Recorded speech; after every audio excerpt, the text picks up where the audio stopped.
Oi pessoal, Duda da RPS Capital. Hoje eu estou mais uma vez com o Paulo Tsora, CIO e sócio da RPS, responsável pela estratégia do Dr. Return.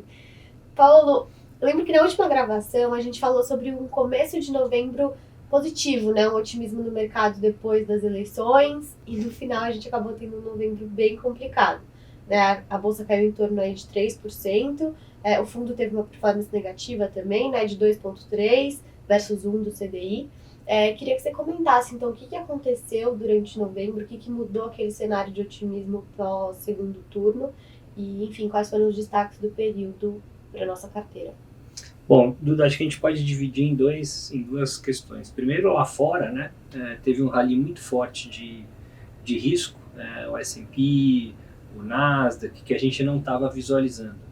A gente segue com uma visão cautelosa do mercado internacional, achamos que a inflação está muito alta, achamos que a atividade ainda está forte, que o Fed não poderia falar mais fino, fazer qualquer sinalização de pivotagem.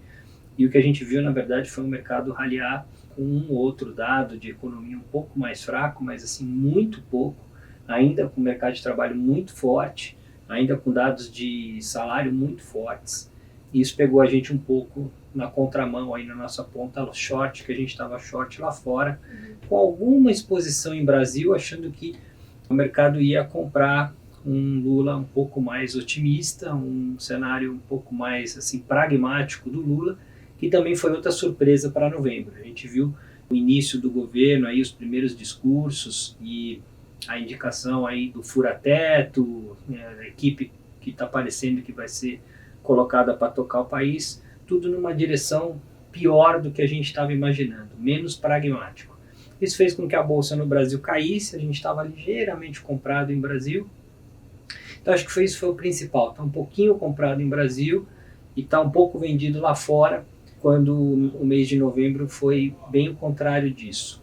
Além disso, a nossa principal posição temática estava sendo comprada em óleo e coisas derivadas de óleo, XLE, o OIH, que é aquele índice de empresas que fazem serviço para o setor de óleo. O petróleo caiu 7% no mês passado, na contramão do que a gente imaginava. Isso também prejudicou a nossa performance. Então, foi um mês onde a maior parte das nossas teses macroeconômicas não funcionaram e vamos ver para frente como é que fica. Comenta então um pouquinho sobre as alterações de tema e setor que foram feitas durante o mês. Bom, então em termos de alterações a gente não mexeu muita coisa, tá? O que a gente fez foi reduzir Brasil, realmente o cenário piorou e a gente tem acompanhado bem de perto Brasília, bem de perto tudo que está acontecendo e sem dúvida o início desse governo está menos amigável ao mercado do que a gente imaginava, então a gente tirou totalmente o time de campo de Brasil, estamos com uma carteira super defensiva Brasil, long e short, com um viés bem assim de evitar coisas que tenham muito juro, coisa que tenha muito crédito, coisa que tenha muito renda.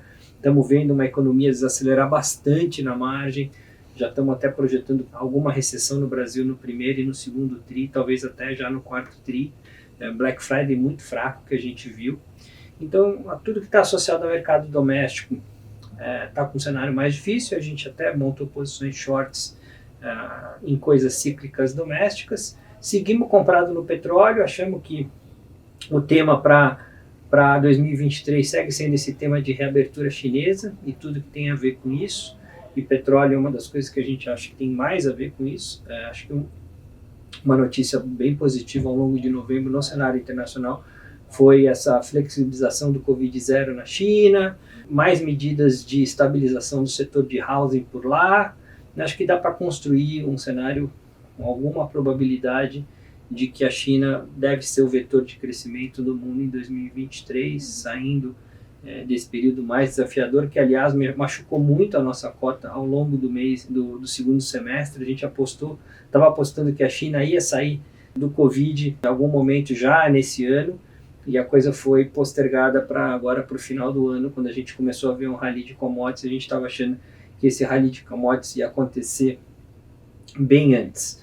Então foi um dos erros macro aí que a gente cometeu ao longo desse semestre, mas a gente segue com a ideia de que o tema para 2023 está muito bom, apostar em coisas associadas a uma melhora da economia chinesa. Por outro lado, o mercado americano segue muito desafiador, a gente acha que o juro vai ter que ir pelo menos para 5,5 por lá, e vai ter que ficar em 5,5 por um tempo para desacelerar essa economia, e que esse rally aí do S&P para os 4.000 pontos que a gente viu até aqui deveria ter algum nível de reversão. Então a gente continua um pouco short lá fora, fazendo hedge para a posição de óleo e com uma carteira long short Brasil com um viés bem defensivo. Como que a gente terminou novembro posição net gross?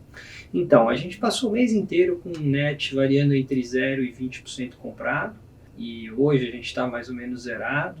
Então, assim, falando dia a dia, pegando lá a foto do final do mês, não é tão importante. Eu acho mais importante dizer que a gente tem trabalhado com um direcional bem baixo dentro do total return, e pretendemos continuar com essa visão até que fique mais claro o cenário fiscal, a PEC, um pouco do time que vai estar liderando a economia no Brasil nos próximos meses, e também lá fora, que fique um pouco mais claro o cenário de inflação e de Fed, que a gente acha que o mercado exagerou, ficou otimista demais e que pode ter alguma correção desse otimismo, porque para a gente o S&P segue muito caro e a projeção de juros que o mercado tem para a economia americana e a médio e longo prazo também parece otimista demais frente ao que a gente está imaginando de preços de inflação, e também se a gente estiver certo na nossa teoria sobre o petróleo, que o petróleo é uma commodity que deveria trabalhar num nível mais alto para frente, porque ela está muito associada à abertura da economia chinesa,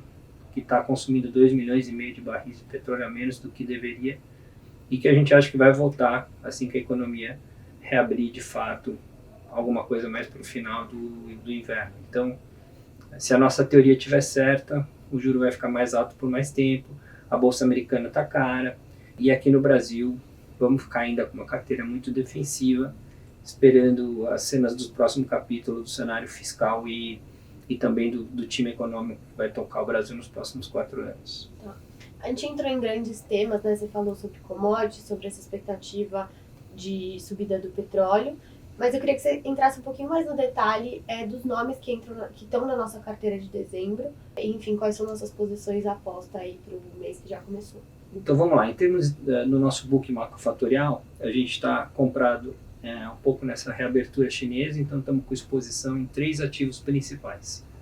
A bolsa chinesa em si, o ASHR, um pouco das empresas de tecnologia lá, que é aquele ETF, o QWeb, e petróleo.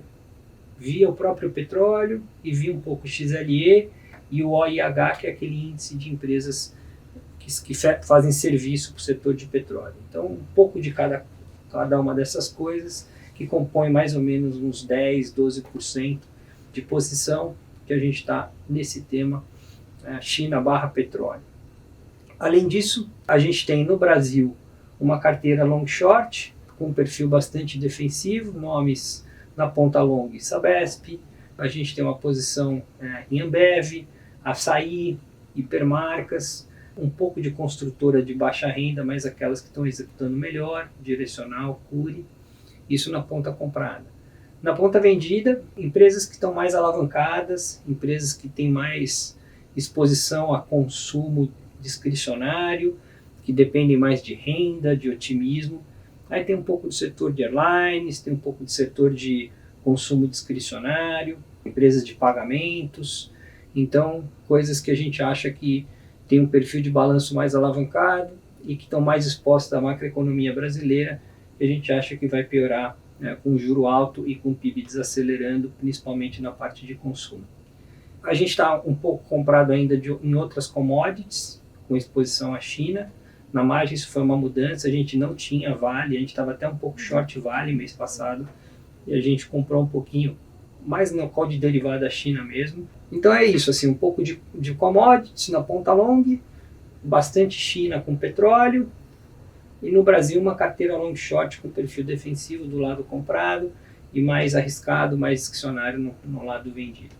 A gente estava um pouquinho aplicado em juro Brasil o mês passado, que foi ruim, a gente perdeu 40 basis points nessa posição. A gente faz muito aquela conta, o que está mais barato, comprar bolsa ou comprar juro?